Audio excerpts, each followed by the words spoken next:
Hey guys, welcome to another episode, another special edition of the Flame Entertainment and Sports. It's your boy Paul. You already know, we're talking college football. We're talking national championship. It's finally here. It's been a real good season. It's been long. Real long. With the new playoff, it's been a ride. It's been one of those years that sometimes you forget some of the things that happened because it's been long, man. It's been some really good games. It all comes down to this: Notre Dame versus Ohio State on the big stage, the national championship game. I'm hyped. Before I get into that game, I just want to talk a little bit about last week and the semifinals. I hate to say I told you so, but I told you guys, man. I felt really good about my picks last week, and they delivered. Notre Dame, Penn State, in a tight one. Like I told you guys, that one was just gonna be tough. Two physical teams going at it, two good defenses, and it was gonna be coming down to a turnover game. And when Notre Dame actually didn't win the turnover margin that convincingly, they won the turnover battle when it mattered the most. And I think if you watch the game, you know that they got that late interception on Drew Aller, set them up for a game-winning field goal, and they converted. Notre Dame has been taking advantage of the opportunities they got, and I think everyone's been impressed by them. Marcus Freeman is probably one of the hottest head coaches in football right now, college or NFL. Guy's a monster. He deserves all his flowers, and yeah, I think that Notre Dame's been put in a really good position, man. They kicked butt. I'm not gonna lie. And the thing is, they did it. They play their game the way they see fit during that game. Their defense always shows up with their man defense. It's pretty nasty. And then their run game, Jeremiah Love. I know you guys saw that touchdown run.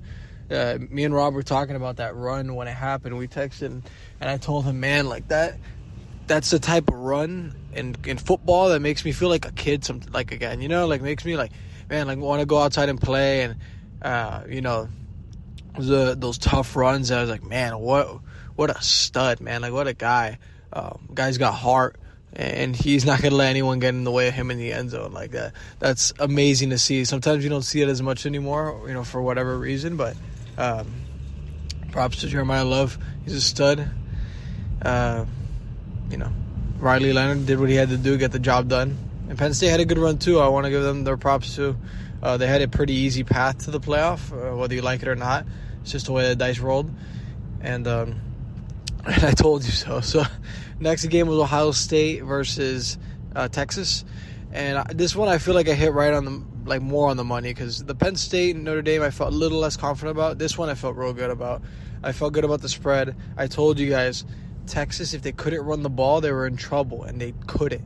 I think they averaged just under 3.5 yards per carry. That wasn't going to cut it. Not against Ohio State, probably the most talented, stacked roster in college football. When you're talking about a team that has Jack Sawyer, Caleb Downs on defense, and more, with Will Howard, a two-headed monster, and Trevion Henderson, and Quinshawn Judkins, you got arguably, if not known to be the best wide receiver in the league right now, Jeremiah Smith. It's tough. You got to play the game you want to play. You got to impose your will on them. You can't, take what they give you, a team like that. You need to impose your will. And they did it. They weren't able to. Unfortunately for Texas wasn't able to run the ball, and Ohio State took advantage. I think the game was closer than it might have appeared to some, because they were about to score, maybe even potentially tie the game at one point towards the end. And Jack Sawyer strip sacks his former roommate, Quinn Ewers, and runs it back all the way for a touchdown, cements his legacy as an Ohio State Buckeye. I think it was a huge moment for him.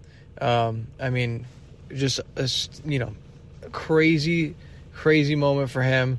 He's a senior. He hasn't beaten Michigan. I think people were thinking the last memory we were going to have of him was going to be that, the flag planting thing. And he's like, I'm tired of this, bro, or whatever he said when he was mad about the flag planting.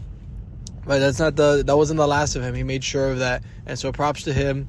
Ohio State played a real physical game, and they came out on top. So that leaves us with two, Ohio State and Notre Dame. I think the line for this game opened up at 9.5. Last time I checked, it was at 8.5 in favor of Ohio State. And it sounds like a lot for a national championship game, but I get it. Ohio State's been blowing teams out, winning every single game by at least double digits. If not, they've been winning pretty convincingly. Notre Dame is obviously a good team, but I think even they know that they don't stack up talent-wise with Ohio State. So it's going to be an uphill battle for them. It's going to be tough. I'm not going to give my pick just yet. I will say, though, I think this is going to be coming down to the running game again. I think if Notre Dame, they're going to be facing arguably, if not definitely, the best running defense they've faced all season, which is going to be tough. It's going to have to force them to throw the ball. Not their biggest forte. They really like to lean on Jeremiah Love and even like to lean on Riley Leonard's legs, like I mentioned earlier. They had that FIU transfer. I can't remember his name. I never, for the life of me, can remember his name.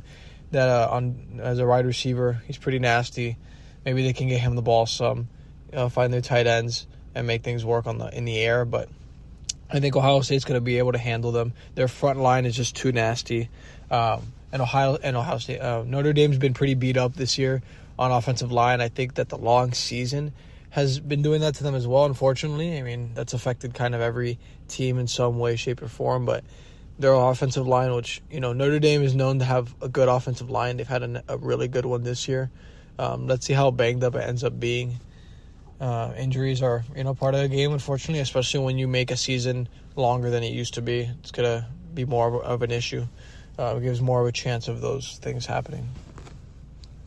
For Ohio State, it's gonna be tough, man, because not for them. I'm saying for Notre Dame, Jeremiah Smith is gonna terrorize you if you play man to man.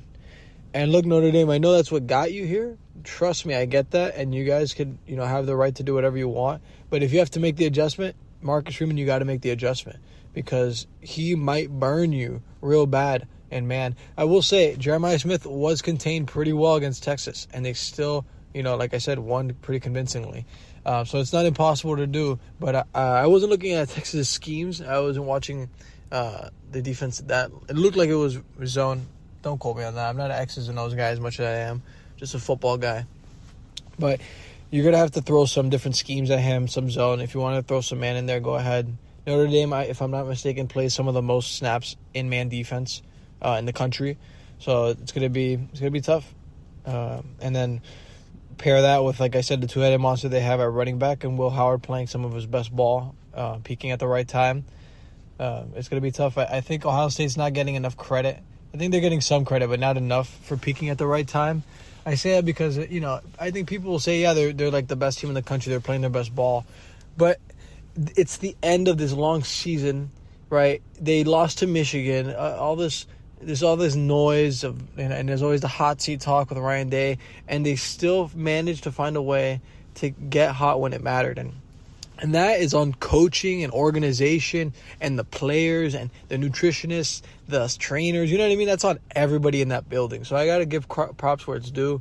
I'm not saying Notre Dame hasn't either. I'm just saying you could tell with Ohio State, the process, they've really gotten it down. So other teams are going to try to emulate whatever it is that they did in the coming years, especially if we stick with this format. So let's see. My pick, if it's not obvious already, I think Ohio State's going to win.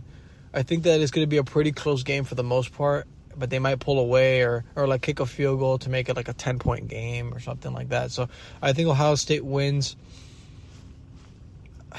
The cover, I don't know. I could go either way. I wouldn't put money on this line. Maybe I'd probably say Ohio State covers. But I don't feel strongly about that. So that's my pick, man. It's been a great season. Rob, thanks for having me again. I love doing this. It's fantastic. You're the best, man. Can't wait to maybe do a recap of this or recap of the season. If not, it's been a fantastic year talking with you guys. We've been talking about Notre Dame for months now, and as they've been like one of the sneakiest teams in the country. I feel like maybe you guys didn't buy into that, or other people in the country definitely weren't talking about that. I'm glad that they were able to prove us right. They bounced back after one of the worst losses in their history, and I think it's a fantastic story. Let's see how it all ends up on the field. Ohio State.